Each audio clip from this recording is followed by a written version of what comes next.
Further discussion on the motion for consideration of the Banking Laws Amendment Bill 2024, moved by Shri Pankaj Chaudhary on the 9th December 2024.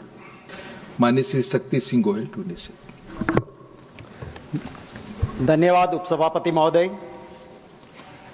आज वित्त मंत्री जी banking regulation act माने 5 कानूनों में amendment करने जा रही हैं। माननीय उपसभापति महोदय, एक जमाना था जब बैंक में सिर्फ पूंजीपति जा सकते थे। अगर कोई किसान, कोई गरीब अगर बैंक के दरवाजे भी देखा गया था तो उसे शक की निगाहों से देखा जाता था। वो इंदिरा गांधी जी थी जिन्होंने बैंकों का नेशनलाइजेशन करने के बाद ये कह दिया कि बैंक के दरवाजे आम हिंदुस्तानी के लिए खुले हैं और कोई किसान हो, कोई गरीब हो, वो भी बैंक के अंदर जा सकते हैं। वो अगर शुरू हुआ तो वो नेशनलाइजेशन के बाद बैंकों में काम शुरू हुआ। मैं वित्त मंत्री जी को आपके जरिए कहना चाहता हूं कि आप कानून बदलने के साथ अपने ऑब्जेक्ट्स एंड रीजंस में आपकी मंशा पे मुझे कोई शक नहीं है, पर जो लोग आपके साथ बैठते हैं, जो लोग एडमिनिस्ट्रेशन चलाते हैं, वो अगर आप कितना भी कानून बदलो, जब तक उसको इंप्लीमेंट करने वालों की मंशा साफ नहीं होगी, कानून बदलने से कुछ नहीं होगा। इंप्लीमेंटेशन करने वालों की नीयत को ठीक करना होगा। कानून बनता है संविधान से। संविधान का आर्टिकल 14 कहता है इक्वालिटी बिफोर लॉ, कानून सबके लिए समान होना चाहिए, ये हमारा संविधान कहता है।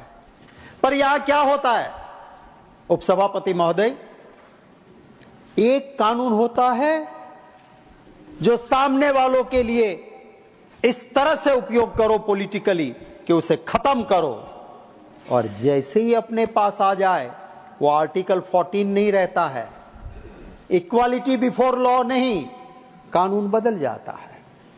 अगर सामने है, कहते हैं कि बहुत बड़ा क्रिमिनल है, फ्रॉड किया है, अब ये जेल जाएगा, चक्की पीसिंग, चक्की पीसिंग, चक्की पीसिंग, और जैसे ही बदल के इधर आ जाएगा power seeking, power seeking, power seeking हो जाएगा, उसको सब मिलता रहेगा। तो ये एक कानून अलग अलग नहीं होने चाहिए, कानून सबके लिए समान होना चाहिए। उपसभापति महोदय, इसी बिल के अंदर एक अमेंडमेंट आ रहा है। क्या आ रहा है अमेंडमेंट? कोऑपरेटिव बैंक्स के अंदर डायरेक्टर का टेन्योर 8 साल का है, जो इसी सरकार ने किया, कुछ ही वक्त पहले किया।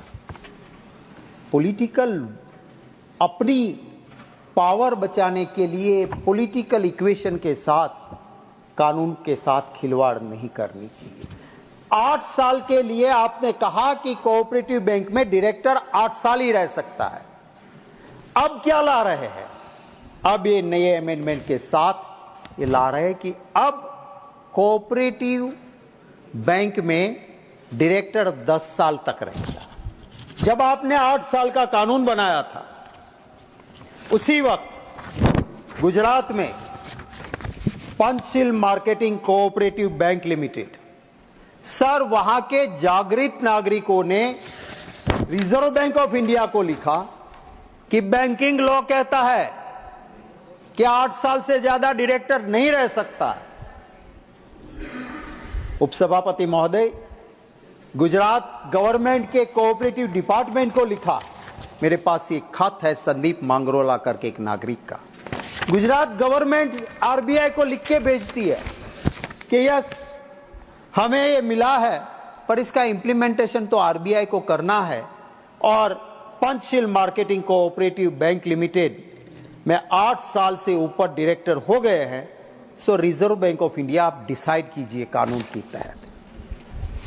रिजर्व बैंक ऑफ इंडिया ने डिसाइड नहीं किया। इसने बार बार लिखा कि मैं ऐसे बहुत सारे कोऑपरेटिव्स के, शुगर के सारे डायरेक्टर 8 साल पार कर गए, मैं डिटेल दे रहा हूं, मुझे टाइम दो। एक मेंबर पार्लियामेंट के तौर पे जब मुझे उन्होंने भेजा, मैंने आरबीआई को लिख के भेजा कि इसको मिलिए तो सही, आप एक कानून के खिलाफ काम हो रहा है, एक नागरिक अपनी बात रख रहा है, आप उसे मिलने का टाइम नहीं देते, आप जवाब नहीं देते। दुख है कि आरबीआई ने एक मेंबर पार्लियामेंट को भी जवाब नहीं दिया।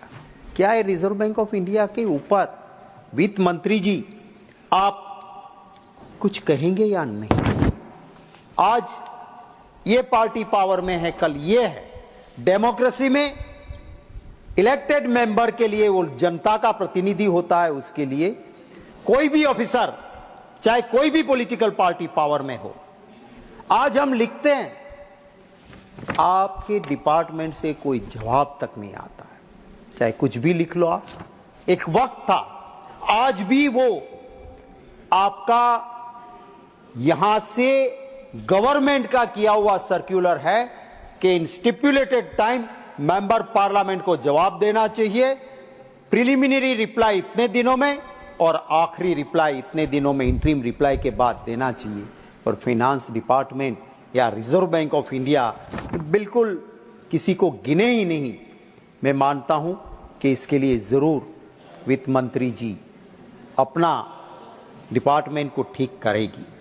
मैं जो यहां पे कह रहे हैं कि किसी भी बैंक में 8 साल से ज्यादा डायरेक्टर नहीं रहना चाहिए, अब अमेंडमेंट आ रहा है 10 साल। मैं आपके जरिए वित्त मंत्री जी, मैं, क्योंकि कहा जाता है हमारे वहां चैरिटी बिगिंस फ्रॉम होम, अगर जिसको सहकार मंत्री आपने बना के रखा है, जिसके पास कोऑपरेटिव है, माननीय उपसभापति महोदय, मैं आपके जरिए जरूर कहूंगा कि कम से कम वो जिस बैंक में चेयरमैन रहे थे वहां तो कानून लागू होना चाहिए। अहमदाबाद डिस्ट्रिक्ट कोऑपरेटिव बैंक में अमित भाई शाह चेयरमैन रहे, आज उनके नियरेस्ट एंड डियरेस्ट है सारे लोग। 2006-7 से वो डायरेक्टर कंटिन्यू है वहां बैंक में, अहमदाबाद डिस्ट्रिक्ट कोऑपरेटिव बैंक में कोई चुनाव ही नहीं होता है।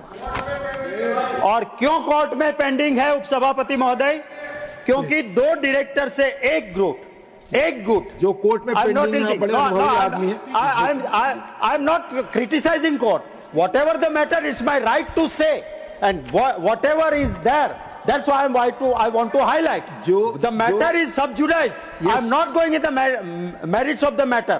What I want to say is, it is the duty of the government to see. Otherwise 2 लोग मिलके चले जाएंगे, तारीख पे तारीख पड़ती रहेगी और सरकार क्या देखती रहेगी। इसीलिए मैं कहता हूं कि it's the duty of the RBI कि पार्टी इंटरवीनर के तौर पे वहां जाए, पार्टी इंटरवीनर तौर पे सरकार उसमें हस्तक्षेप करे और 2 गुट मिलके 2006-7 से चुनाव नहीं होने देते हैं और मलाई खाते हैं। हटाइए उन डायरेक्टर को, आपका पावर्स है, आप उनको करिए, आप लगाइए उनको, आप वहां पे एडमिनिस्ट्रेटर लगा सकते हो और एडमिनिस्ट्रेटर लगा के आई एम नॉट यील्डिंग। इनके बाद में आपको मौका देता हूं। आई am not yielding, he is not yielding. इनके बाद में आपको मौका देता हूं, बोले। तो मैं ये कहना चाहता हूं निकालना चाहिए कि ये जिस तरह से चल रहा है उसमें ये जरूरत है कि वहां पे एडमिनिस्ट्रेटर लगाया जाए और ऐसे डायरेक्टर्स को हटाया जाए जो आपके कानून के खिलाफ 2006-2007 से अप टू 2024 बैठे हैं। आप उसको हटा के वहां लगा दीजिए एडमिनिस्ट्रेटर, नया चुनाव करा लीजिए, फिर शेयर होल्डर चुनेंगे, जो लोग आए वो काम करे। आई एम नॉट अगेंस्ट।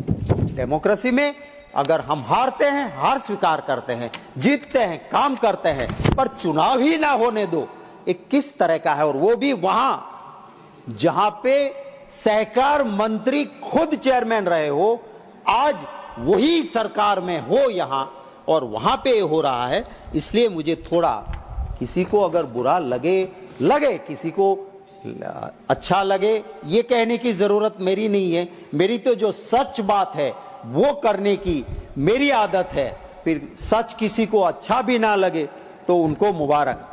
मैं ये कहना चाहता हूं उपसभापति महोदय कि ये सरकार ने, मैं fanindia.net पे पूरा डिटेल के साथ जो हकीकत दी थी उसके मुताबिक 50 विलफुल डिफॉल्टर 50 उनके इस सरकार ने 87,000 करोड़ माफ करे 2020-24 तक। इसमें कौन है? मेहुल चौकसी, ऋषि अग्रवाल जैसे लोग भी इसके अंदर है। मुझे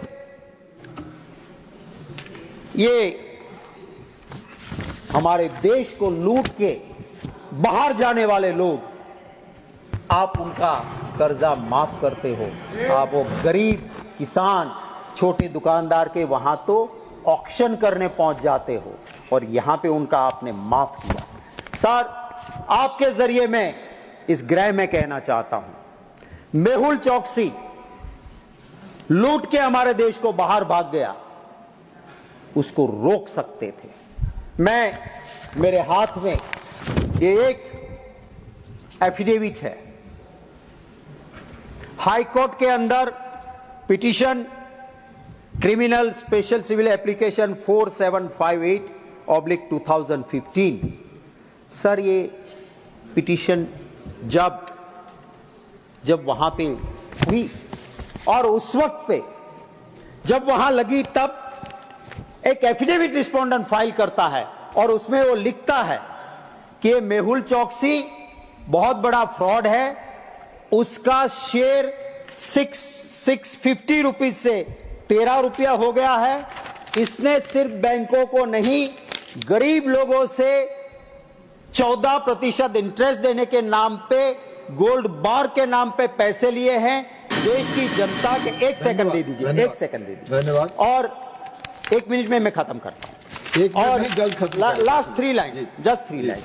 in this affidavit he had written, I would also like to draw kind attention the fact that petitioner has a huge debt of rupees 9,870 crore outstanding, which also specified in the website of Ministry of Corporate Affairs, and वो copy लगाता है उसके साथ। और petitioner कहता है कि like Vijay Mallya, Mehul चौकसी भाग जाएगा। उसकी वाइफ का वहां पे दुबई में फ्लैट भी है। वो कब कहता है साहब? धन्यवाद। वो कहता है 18 महीने पहले। धन्यवाद। 18 महीने पहले कहा था अगर मेहुल चौकसी को पकड़ लेते तो वो बाहर नहीं जा सकता था। यही कहते हुए मेरे